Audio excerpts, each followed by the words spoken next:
Welcome to the Vision Gate. Myself Rahul Jha, and in the last lecture we have covered the grinding operation. Okay, and in this lecture we will see some new concept about the machining and which is broaching. But before starting the new concept of broaching or before starting the new topic broaching, we will first revise our last lecture video, what we have studied and what we have learned in the last lecture. Okay, so what we have uh, covered or studied in the last lecture is that we have covered the means parameters of the grinding wheel, and in last lecture we have seen the third parameter, which is hardness or grade of wheel. Third, from third parameter we have seen from the third parameter, which is hardness or grade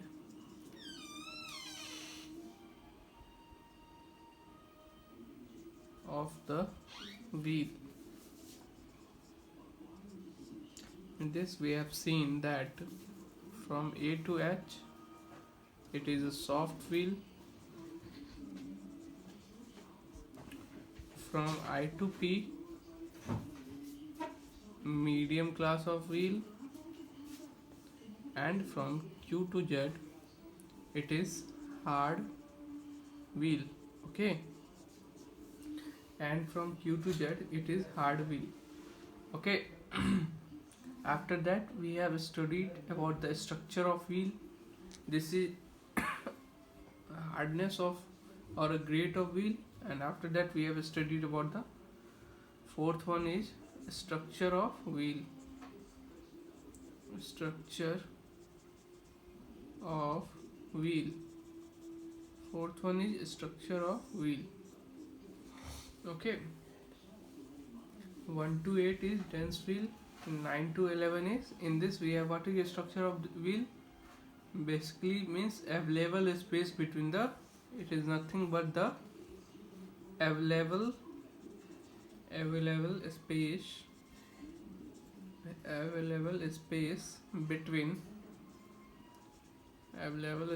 between the grids. Available space between the grids. Okay,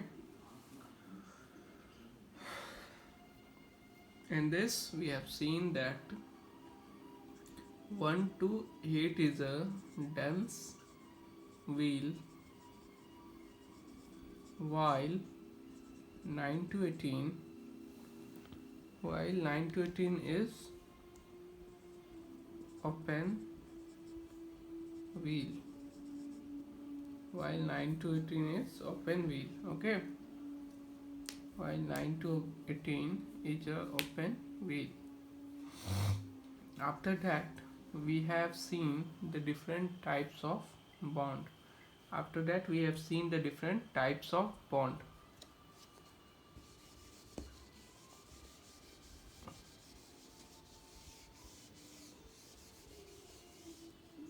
After that we have seen that different types of bond. Different types of bond. In this subheading we have seen first one is vitrified bond. First one is vitrified bond.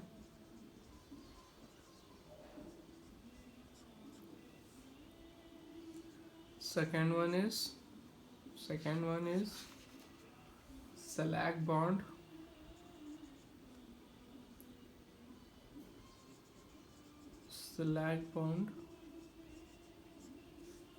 And after that we have seen third one, which is rubber bond. After that we have seen resonant bond. And what are the denotation of rubber bond? What is the denotation of rubber bond? R. Resonant bond is B. Slag bond E. Vitrified bond. Vitrified bond is V. And fifth one, metallic bonds M. Metallic bonds M. Okay, यहाँ तक clear?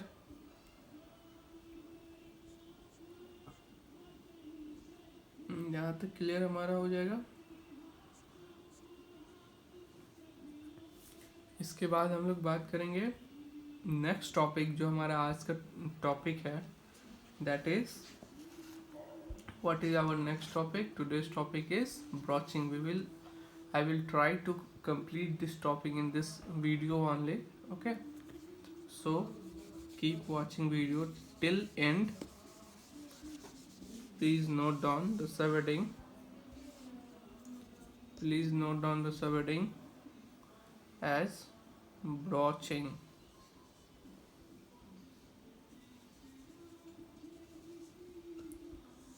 Please note down subheading as broaching. Okay, just a second.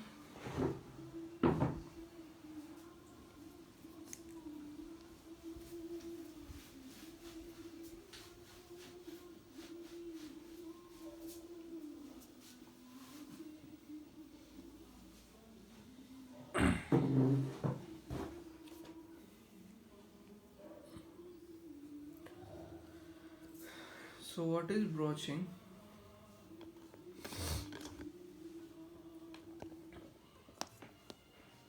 What is broaching? Broach is a multi-point cutting tool. Broach is a multi-point. Broach is a multi-point cutting tool and is first note down the basic concept about the broaching, then after that I will explain it and we will move further. What is broach? Brooch क्या है? एक multi point cutting tool है, ठीक है। जैसे हम लोग single point cutting tool पढ़े हुए हैं, वैसे ही हमारा ये ब्रॉच क्या है सॉरी वैसे ही सिमिलर वे में हमारा ब्रॉच क्या है, ये मल्टी पॉइंट कटिंग टूल है, ठीक है।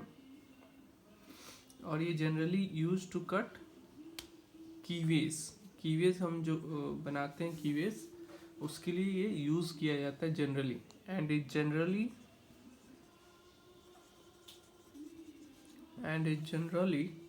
used to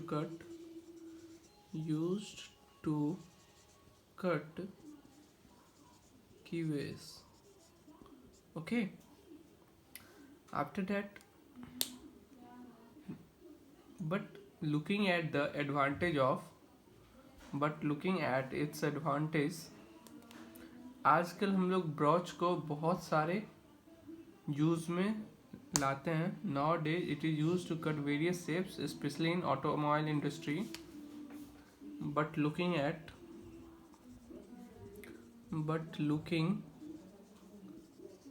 its advantages nowadays it is used to cut various shapes,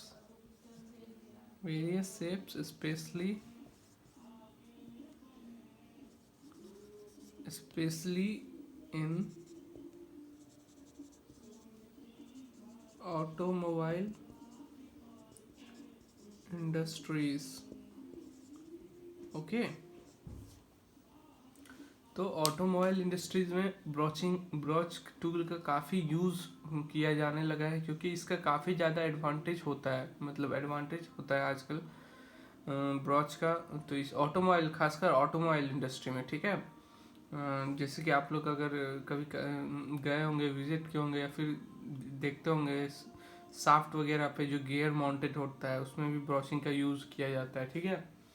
तो ब्रॉच आप लोग बेसिकली समझ गए, और डिटेल में हम लोग आगे बढ़ेंगे तो आप लोग धीरे धीरे समझ में आएगा।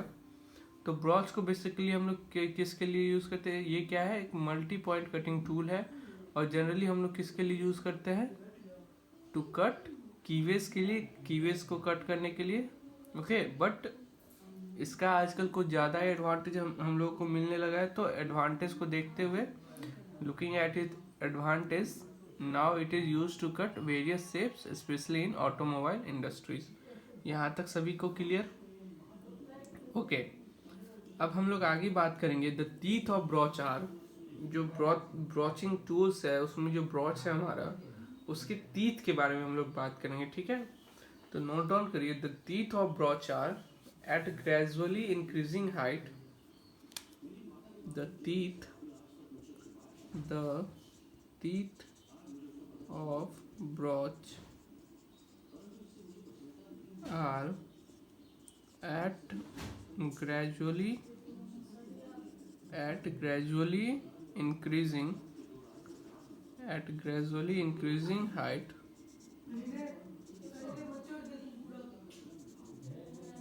and is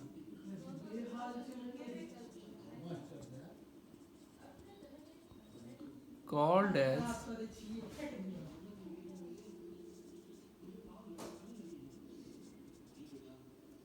rise per tooth, while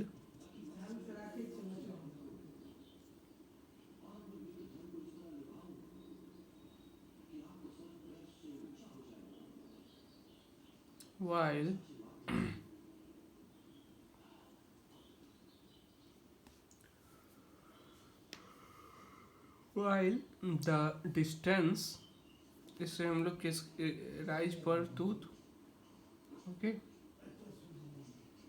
और जनरली हम लोग डिस्टेंस बिटवीन, हम लोग ने क्या नोट डाउन किया, the teeth of a broach are gradually increasing height, मतलब टीथ जो है ब्रॉच का, जैसे कि ग्रेजुअली इंक्रीजिंग टीथ होता है, ठीक है।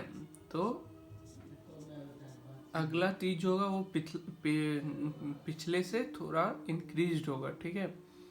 तो और इसे हम लोग क्या टर्म यूज करते हैं, राइज पर टूथ, इसे हम लोग क्या कहते हैं, राइज पर टूथ। और क्या होगा साथ में साथ, while the distance while the distance while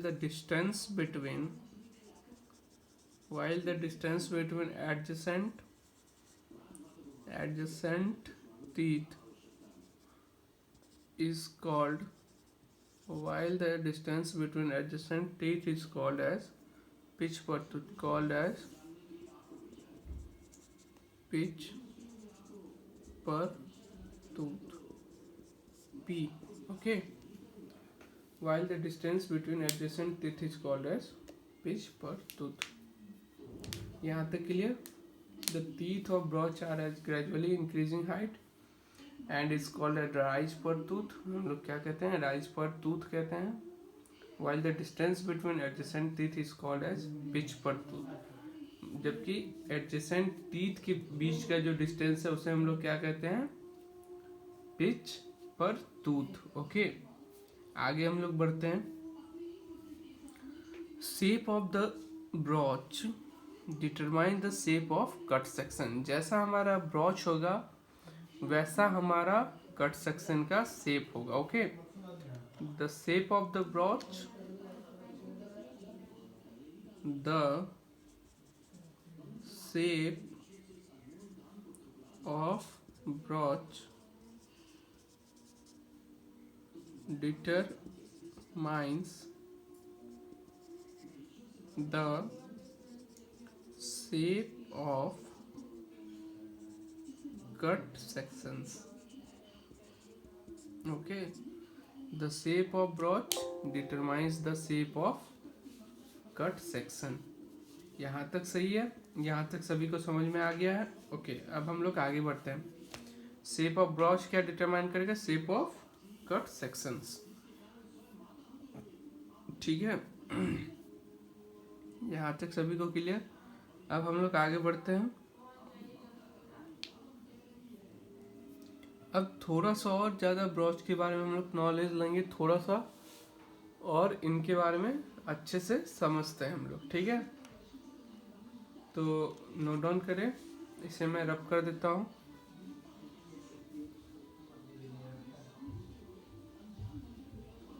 brooch consist of a set of, पहले इसे मैं रब करता हूँ, फिर आगे हम लोग नोट डाउन करेंगे।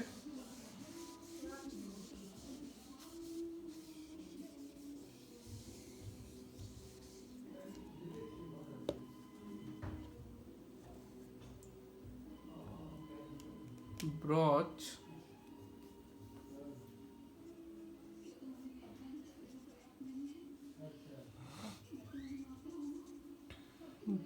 consists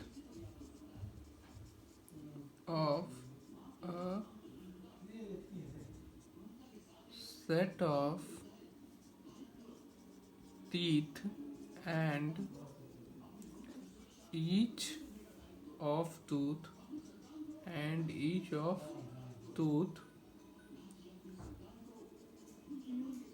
removes a small amount of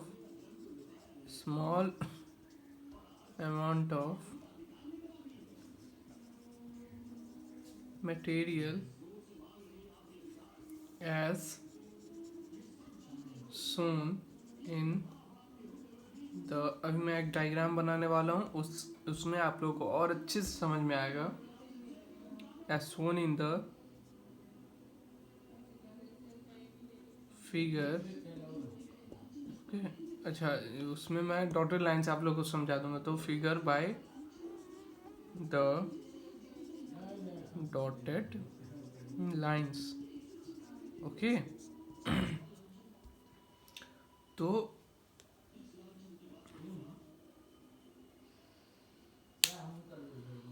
अच्छा, एक brooch means set of teeth. ठीक है, अब जैसे कि ये फिगर है, ये हमारा फिगर है ब्रॉच का।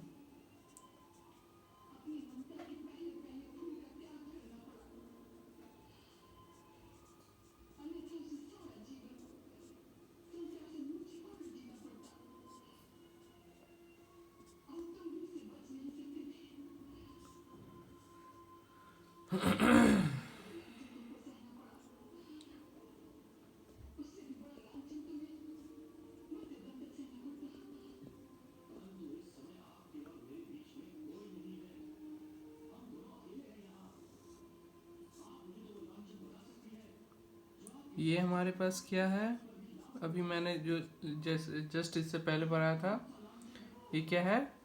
In while the distance between the adjacent teeth, दो एडजेसेंट टीथ के बीच का डिस्टेंस को हम लोग क्या कहते हैं? पिच पर टूथ, जिसे हम लोग सिंपल पी से रिप्रेजेंट करेंगे।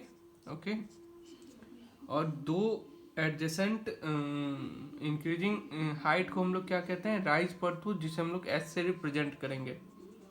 Okay, H.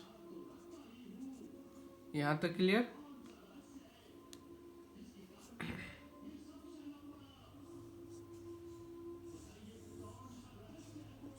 यहाँ तक क्लियर हो गया? ओके, अब आते हैं हम लोग थोड़ा सा और डेप्थ में समझेंगे और अच्छे से समझेंगे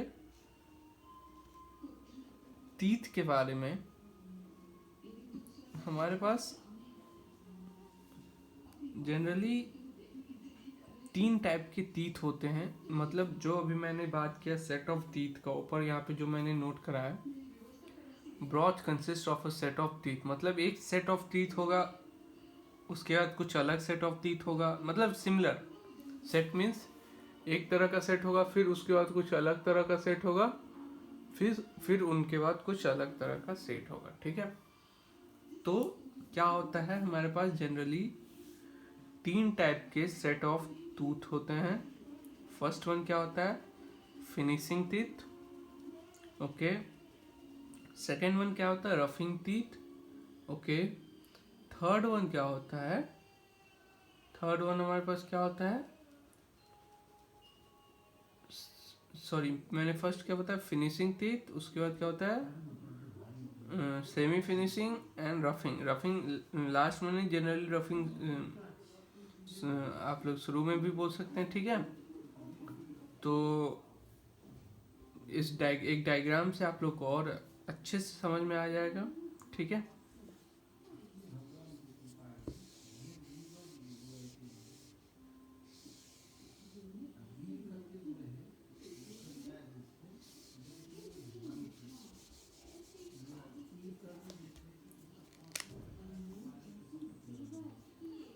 नोट डाउन करिए।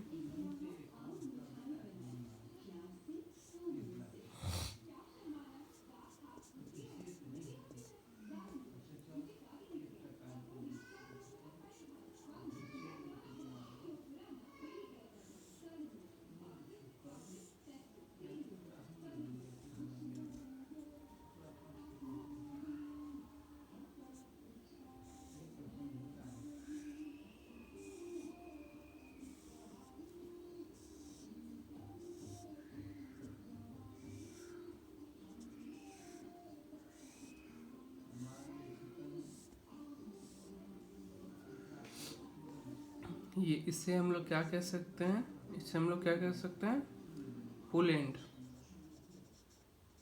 Pull and, okay. इसे हम लोग क्या कह सकते हैं, पुल एंड। इसे हम लोग क्या कह सकते हैं, इसे हम लोग क्या कह सकते हैं, पुश एंड।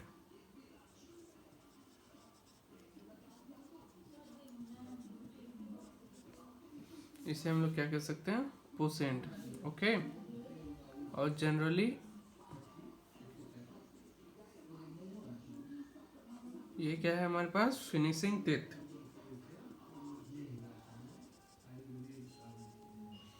ये हमारे पास क्या है, फिनिशिंग टीथ, ओके। ये हमारे पास क्या है, semi finishing, semi finishing teeth.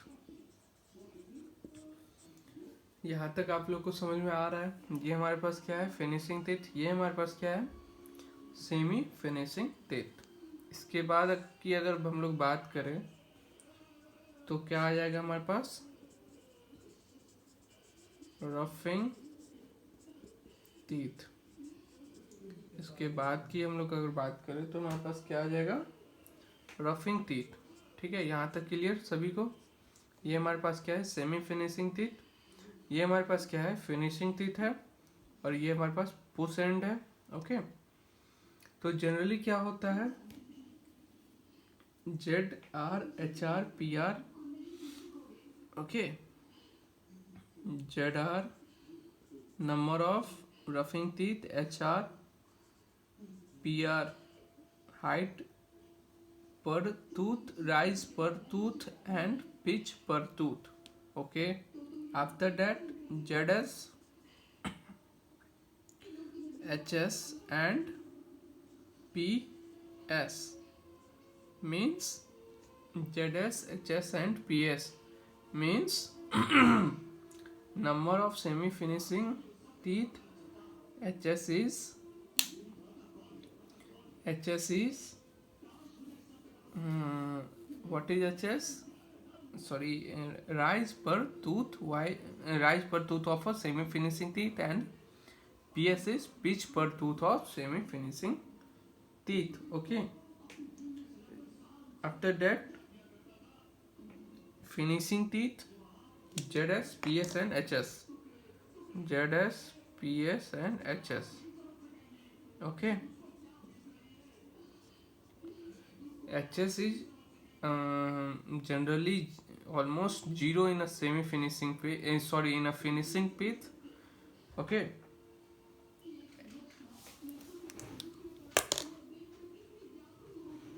just a second.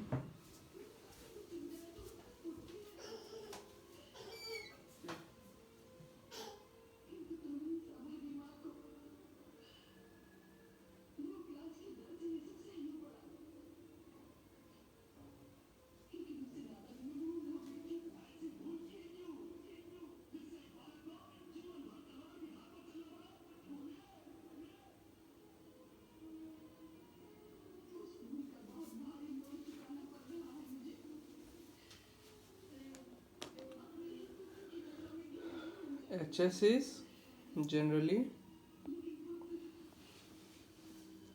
0. We will take the value of HS as a 0 in a finishing teeth, because finishing teeth खुद में ही बहुत छोटा टीथ होता है. ठीक है, अब आगे बढ़ते हैं. जनरली इन टीथ के बारे में हम लोग थोड़ा सा और जानकारी लेते हैं. क्या होता है रफिंग टीथ, क्या होता है सेमी फिनिशिंग एंड क्या होता है फिनिशिंग टीथ. ओके, इस डायग्राम को मैं रब करता हूँ.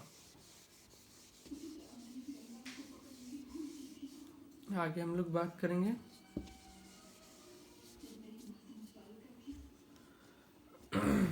नोट करिए, द रफिंग टीथ. ये बउआ उठ लो,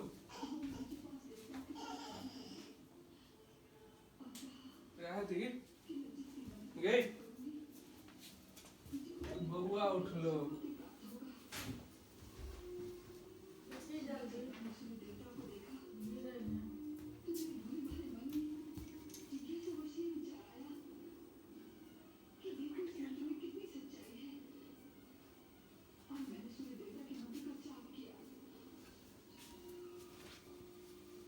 Okay, sorry for the inconvenience.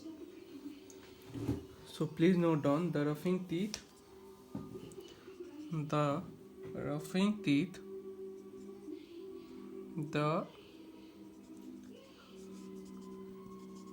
roughing teeth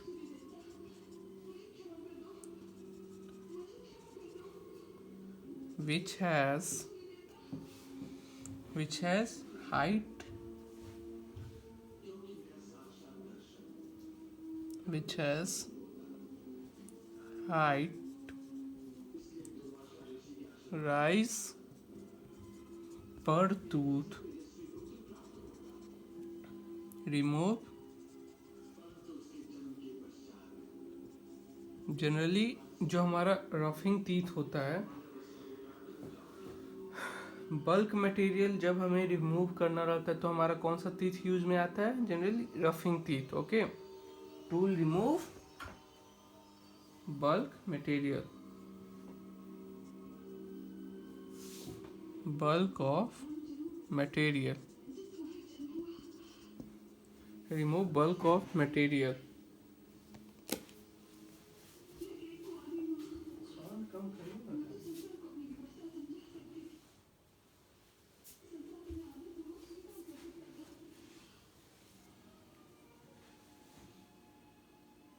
Remove bulk of material.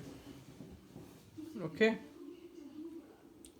while in the semi finishing, what is the working of semi finishing? While the semi finishing teeth, while the semi finishing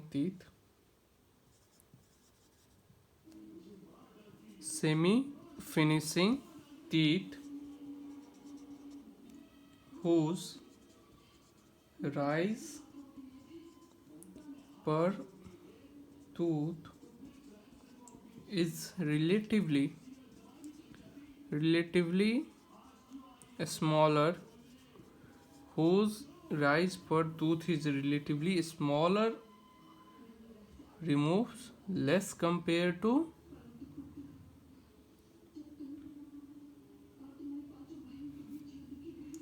remove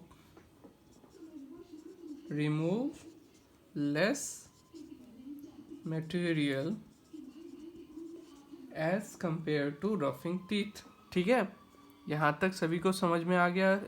remove less material as compare to as compare to roughing teeth, as compare to roughing teeth. Okay, यहाँ तक clear सभी को। इसके आगे हम लोग क्या बात करेंगे, जो हमारा लास्ट सेट ऑफ टीथ है दैट इज फिनिशिंग टीथ, वो हमारे कहाँ यूज में आता है। ठीक है, नोट करिए। देखिए, अगर किसी को कुछ भी चीज़ समझ में नहीं आ रहा हो, ठीक है, तो आप लोग कमेंट सेक्शन में डाल सकते हैं। ठीक है, द लास्ट, जो हमारा लास्ट सेट ऑफ टीथ था, the last set of teeth is called finishing teeth, and it does not remove any material, it does not remove any material, instead it only finishes the machined surface, it only finishes the machined surfaces। Okay, तो हमने क्या देखा last set of teeth के बारे में, कि last set of teeth जो हमारा है, जिसे हम लोग फिनिशिंग टीथ भी कहते हैं, वो मटेरियल रिमूव के काम में नहीं आता है। वो किसके काम में आता है, सिर्फ और सिर्फ फिनिशिंग के काम में आता है। ठीक है, it only finishes the machined surfaces, वो सिर्फ और सिर्फ मशीन्ड सरफेस को फिनिश में के काम में लिया जाता है। ठीक है, अब आगे की बात करते हैं हम लोग।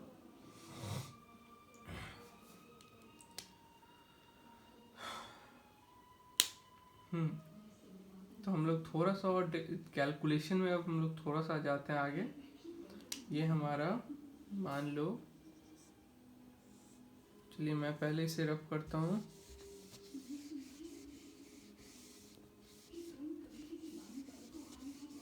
ठीक है, और आगे बात करते हैं हम लोग कैलकुलेशन की तरफ।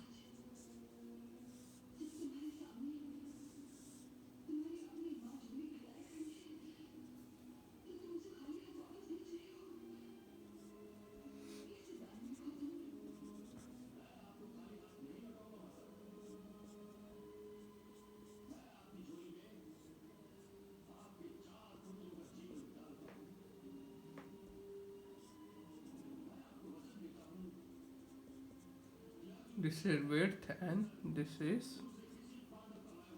depth। ओके, तो width ऑफ द कीवेज क्या हो जाएगा, ये हमारा कीवेज का डायग्राम मैंने बताया। ठीक है, तो width ऑफ द कीवेज क्या हो जाएगा, width ऑफ कीवेज क्या होगा हमारे पास, किसके इक्वल बराबर हो जाएगा, विड्थ ऑफ ब्रॉच के, width of brooch, width of की वे किसके बराबर हो जाएगा हमारे पास, ब्रॉच के विड्थ ऑफ ब्रॉच। ओके, चलिए ठीक है, आगे हम लोग बढ़ते हैं। डेप्थ ऑफ कीवेज की हम लोग बात करेंगे। Depth of keyways, depth of keyways की अगर हम लोग बात करें यहाँ पे, तो ये जो हमारे पास डेप्थ है वो हमारे पास क्या आ जाएगा, डेप्थ हमारे पास जनरली क्या होता है, लास्ट का जो टीथ था हमारे पास फिनिशिंग टीथ। ठीक है, फिनिशिंग टीथ का तो एच एस मैंने 0 लिया था, तो डेप्थ किसके बराबर हो जाएगा, जितना टीथ है रफिंग में इनटू एच आर, प्लस जितना टीथ हमारे पास सेमी फिनिशिंग में है इनटू एच एस। ठीक है, इन दोनों को जब हम लोग ऐड करेंगे तो हमारे पास डेप्थ ऑफ द कीवेज निकलेगा। ठीक है, ठीक है, क्योंकि HS क्या हो जाता है, राइज पर टीथ। ओके, तो डेप्थ